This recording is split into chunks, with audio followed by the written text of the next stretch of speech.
primeiramente você vai estabelecer qual é a condição pulpar daquele elemento. Eu tive um dente que eu tratei e aquele dente tinha vitalidade, então você está diante de uma biopulpectomia. No caso de não ter vitalidade, aquela polpa estava necrosada, você executou uma necropulpectomia. Então, naquela primeira consulta, você vai avaliar aquele elemento, você pode fazer teste de vitalidade, ou você pode observar os sinais clínicos e radiográficos para estabelecer. Então, se você está diante de uma fístula, se você não teve uma resposta a um teste térmico, você pode estar diante de uma necrose pulpar. Agora, não, aquele elemento tinha uma pulpite reversível, aquele elemento tinha vitalidade, então você está diante de uma biopulpectomia. É importante aqui que vocês revisem aquelas aulas de alterações pulpares e perirradiculares.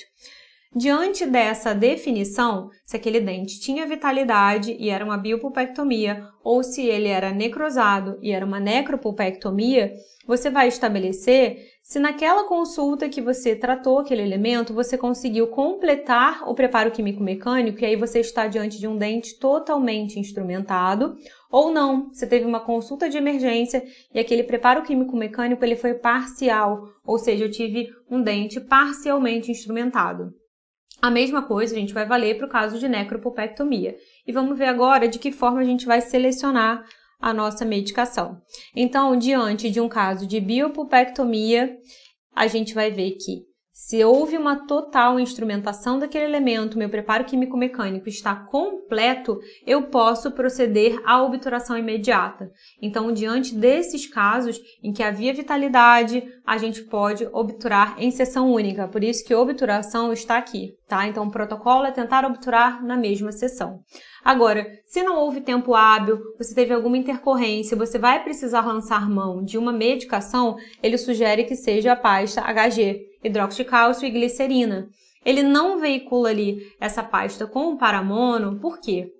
Porque nesse caso, era qualquer infecção, qualquer acometimento de micro-organismos, num caso de biopulpectomia, em que aquela polpa tinha vitalidade, vai ser superficial. Então, com a própria remoção, com a própria irrigação, já vai ocorrer uma eliminação desses micro-organismos e isso não é uma preocupação nesse caso. Agora, se houve uma instrumentação, um preparo químico-mecânico parcial, aí você vai lançar mão de Decadron ou Otosporin. A gente vai ver como que agem, quais são essas medicações, né? No caso de necropulpectomia ou retratamento, a gente engloba esses dois casos na mesma categoria, por quê?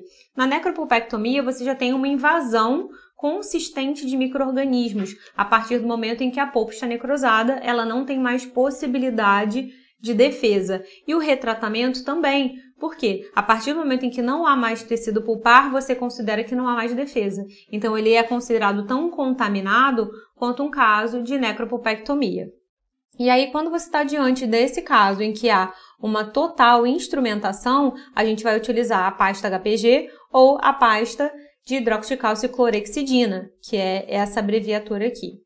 Em relação a esses dentes, quando você conseguiu fazer somente uma instrumentação parcial, aí você vai utilizar hipoclorito de sódio embebido numa mecha de algodão.